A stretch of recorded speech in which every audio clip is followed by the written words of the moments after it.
Are Orc and Goblin Laborers any good in patch 6.1.2? This is one where the objective answer is no, and in the case of the Goblins, Hellforge no.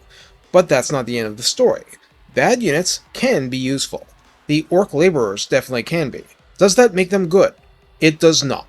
But let us proceed with a thorough look at the not-so-hired help. Beginning with the Goblins, they are recruited for 150 gold and 37 upkeep. This is still 50% more than default zombies. On Ultra, the unit has 180 entities, not 160, 180, so Skaven Slave level, 20 more than zombies, and 9,000 health between them for a flat 50 each. They have armor of 0, leadership default 32, so especially miserable, speed 33, charge speed 44 is fast enough. Melee attack begins at a really low 12, and attack interval 4.3 isn't anything special either. No splash damage. Melee defense of 16 means they're a bit better defensively than offensively, still trash. Weapon strength 20 is unusually low, split base 16, and armor-piercing 4. Charge bonus is a mere 6, and mass is 90. Orc Laborers are recruited for 300 gold and 75 upkeep, literally twice as much, and have the same cost as the default for greenskin sword and board goblins. Well, that's how it is since the early Thrones of Decay era. On Ultra, you get 140 entities, not 120, and health is 10,640. Armor is 0. Leadership is 36, so marginally better. Speed 31, charge speed 39, so slow. Melee attack of 22 is a full 10 better. Attack interval of 3.9 is actually kinda fast. Melee defense is a mere 12. Weapon strength 24 is split between base 6 and armor-piercing 18. That's right. This garbage tier, unpaid laborer unit is armor-piercing melee. That's 95% of what you need to remember about the unit, and unless it's a great weapons variant, nothing else in the infantry is this tilted toward AP, not hobgoblins, not infernal ironsworn. Of course, they do more overall damage, but against the right opponent, a large percentage of that damage just won't matter. Charge bonus of 18 is like a Chaos Marauder level, mass is 130. Both of these units have Hide and Forest, have the Malign Authority trait, so get plus 8 leadership when around a Contempt unit, and both have the explicit expendable trait, so even hobgoblins cruelly laugh when they die. That's on brand and all.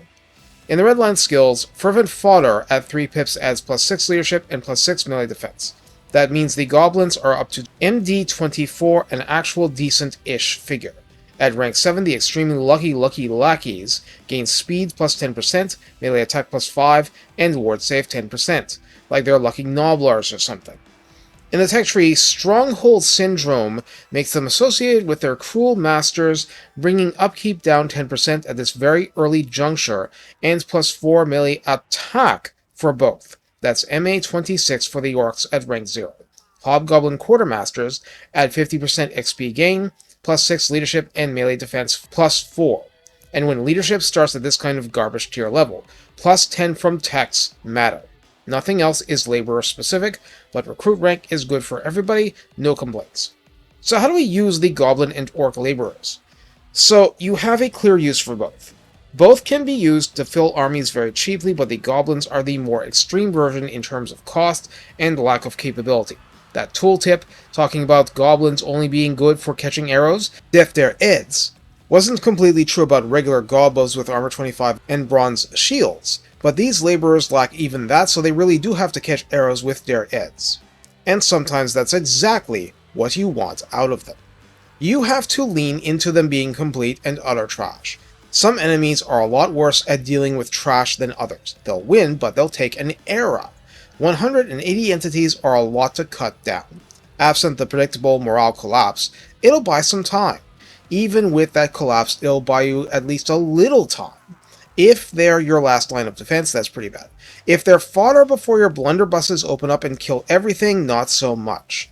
Moreover, having one sacrifice for the cause, namely yours, and using it to stop an enemy force that will ignore a charging Great Taurus, pinning it for a Dreadquake Mortar or a Flamestorm or a Purple Sun, etc., can be the best use you'll get out of one in that battle. Use them and lose them better than not using them and losing them anyway. Orc Laborers are a sub-cutthroat cost unit that is your best source of early game infantry armor-piercing by far, especially since you have no unit cap issues with Chaos Dwarf Warriors getting a version that has no shields, and is thus 55% more vulnerable to being nickel-dimed and quartered to death. I've been experimenting with greenskins to learn the uses and limitations of certain units, and I just plain lost a Boar Boys Biggin cavalry unit to a blob of 5 of these Orc Laborers. They had no chance of getting out to cycle charge and just drowned in AP damage, and their melee defense is so low that this completely worked. Something like Knights of the Black Rose should last a lot longer. Even having said that, if you can afford the losses, the enemy might not be able to afford the armor-penetrating chip damage over the long haul. The Laborers may not win per se, they probably won't, but you, as leader of the army, just might. Goblins are troll picks. Orcs are budget tier, armor-piercing with low leadership but a lot of meat and, again, they bash armor like they're red-crested skinks or something. But any high-entity unit is going to be vulnerable to certain things like area effect spells, certain kinds of artillery, grenade launchers, blasting charges. My point in saying that is that an enemy without those things may well be completely wasting its efforts killing Goblin Laborers. And even with those things, better it be against the Goblins than Chaos Dwarfs, or even Hobgoblins putting on airs. Also, armor-piercing and armor-sundering are wasted on trash without armor. Easy example, Slayer Pirates. Every shot ending a goblin with barely a spear and a loincloth is a shot not aggrieving your better units. There's not enough Slayers and not enough pistols to make up for the sheer wastage of their low ammunition count. Of course, this presupposes you actually have a rest of the army ready to go and wreck them, but they have no armor either, so all your hobgoblin tricks actually work on them. Orc Laborers, you want to point in the direction of something stiffer and just chip at it with guaranteed damage every time one of the orcs actually, by pure luck and aggression, connects. That's delivering the value to you. But it's also kind of it.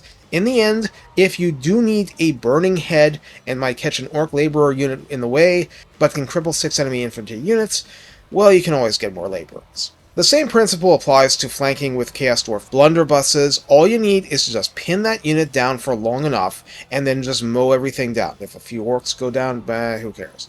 Take care and have fun making your enemy's quartermaster cry a river over the resources expended to take out such trivial units as measured by gold value.